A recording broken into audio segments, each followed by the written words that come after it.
तर मला सध्या आता थोडंसं राजकारणावरती येतो मी. तर तुला आत्ताची महाराष्ट्राची परिस्थिती बघून काय वाटतंय की पाठच्या 5 वर्षात नक्की हे काय चालू आहे महाराष्ट्रामध्ये? आपलं कोण कुठे जाते काय समजत नाही आहे. परत लोक उठून मतदान करतात असंच न बघता काय मागे पुढे की आपल्यासाठी कोणता नेता चांगला असेल.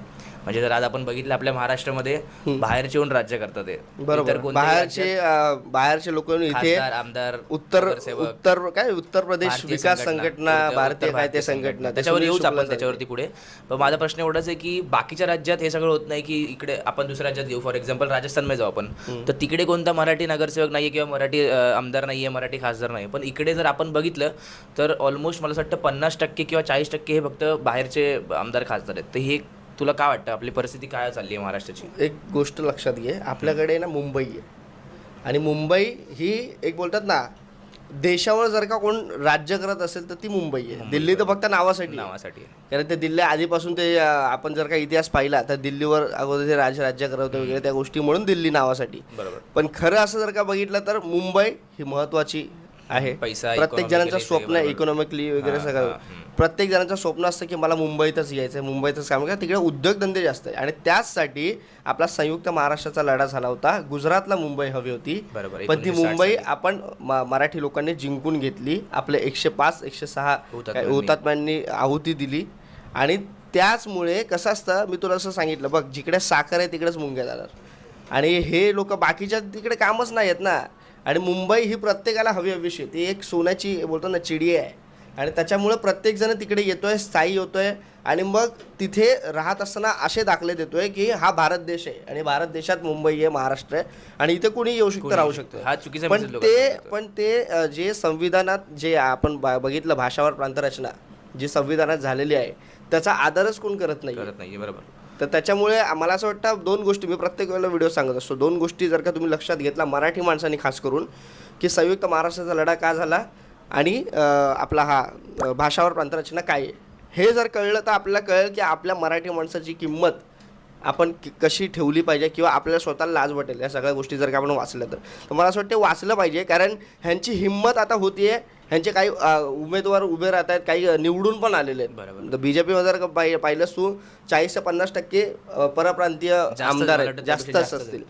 तर ही आता सुरुवात आहे आणि त्याच्यामुळे आपल्याला बघा, माझा असा प्रत्येक वेळेला मी सांगत असतो आमदार, खासदार, नगरसेवक हा मराठी असला पाहिजे. बरोबर. जर का तो परप्रांतीय असेल तर तो मराठीचा आदर करणारा असला पाहिजे. आणि ते फक्त महाराष्ट्र नवनिर्माण सेनेमध्येच आहेत. आज महेंद्र भानुशाली तू बघतोस चांदवलीचे, काय त्यांचं काम असतं आणि काय ते बोलतात की महाराष्ट्रात मराठी असली पाहिजे, त्याचं कारण ते सांगतात प्रत्येक वेळेला. आणि असा एक परप्रांतीय आम्हाला महाराष्ट्रातल्या मराठी माणसाला अपेक्षित आहे. तुम्ही आमच्यासोबत जर का प्रेमाने राहणार असाल, आमची संस्कृती जपणार असाल, सगळ्या गोष्टी चांगल्या मिळून मिसळून राहणार असाल तर आम्हाला का तुम्ही नको. पण तुम्ही जर का आमच्यासोबत इकडे तुम्ही दादागिरीने बोलणार असाल, आता कालचीच गोष्ट बघितली कल्याणची, काय झालं बोलायचं आपल्याला, येऊच त्याच्यावर. तर ह्या सगळ्या गोष्टी कशा असतात ना, मुंबई आणि महाराष्ट्र हा प्रत्येकाला हवासा वाटतोय. तर तुम्हाला हवासा वाटतं, मग प्रत्येक राज्याची संस्कृती आहे का, ती संस्कृती जपली पाहिजे. नाहीतर मग ती संस्कृती जर का मिळली तर ती भाषा मरेल. आणि बरेच भाषा ह्या हिंदीने पण बंद केलेल्या, मारलेल्या. 250 जास्त लँग्वेज हे आत्ता आलेले 200-250 वर्षापूर्वीची हिंदी भाषा, त्यांनी बऱ्याच भाषा मारलेल्या आहेत. सगळ्या गोष्टी बोलायला जर काय गेलं तर होतो की म्हणजे हे बाहेरचे परप्रांतीय आमदार खासदार त्याचं काय एवढं नाही गोष्ट. बट जर हे लोक मराठीचा म्हणजे अपमान करत राहतील, जसं आता आपण मीरा भाईंदरमध्ये बघितलं की कोण तो तिकडचा आमदार भाजपचा, काहीतरी नयन मेहता ना, असं काहीतरी नयन नाही काहीतरी मेहता आहे, हा असं काहीतरी राजेंद्र काहीतरी मेहता वगैरे, ठीक आहे, जे काय असेल आपल्याला काय करायचंय. तर त्यांनी काय केलं की बाबा एका त्या मिठाईवाल्याला मारलं, ते पण बाचाबाचीमुळे की त्यांनी बाबा मराठीचा आपला अपमान केला. तर त्यांनी तिकडून काय केलं, बीजेपीचा सपोर्ट घेऊन, त्या लोकांनी त्या आमदाराचा सपोर्ट घेऊन तिकडे त्यांनी मोर्चा काढला, मारवाडी गुजराती लोकांचा मोर्चा काढला, व्यापारीचा मोर्चा काढला. तर हे चुकीची गोष्ट आहे, कारण की हे लोक मराठी माणसाच्या म्हणजे मीरा भाईंदर या लोकांना वाटतंय की बाबा ही मराठी माणसाची नाहीये, म्हणून हे लोक अशा लोकांचा मोर्चा काढतात. त्यांनी व्यापाऱ्यांचाच मोर्चा का काढला, त्याच्या मागे पण कारण आहे, ही मुंबई गुजरातला घेऊन जायचं हा सगळा असं. आणि त्याचमुळे व्यापारी आणि हे गुजराती जर पाहिलंच, तो मोर्चा जो होता तो कोणाचा होता, गुजरातचा ह्याचा व्यापाऱ्यांचा मोर्चा होता. बरोबर. आणि गुजरात जर का आपण पाहिलं तर कुठे येतं, पहिला तिकडून गुजरातवरून येणार हळूहळू विरार, नालासोपारा, भाईंदर, ही जागा आहे याची मुंबईमध्ये घुसण्याची. तर त्याच्यामुळे हे लोक आहे ना ते जागे आधी टार्गेट करतात. आपण जर का आता पाहिलं तर इथे आपल्या मुंबईमध्ये येण्याच्या तयारीत येते लोक, आणि त्याच्यामुळे ती ताकद आता मीरा भाईंदर मध्ये ते लोक दाखवण्याचा प्रयत्न करत होते, पण तिथूनच आपण त्यांना थांबवलंय मनसेने. तिकडेच रासायनिक दिवशी सभेत काय सांगितलं, ह्यांना घुसायचं आहे आणि घुसायचा एकच मार्ग आहे, तो म्हणजे विरार मार्गे.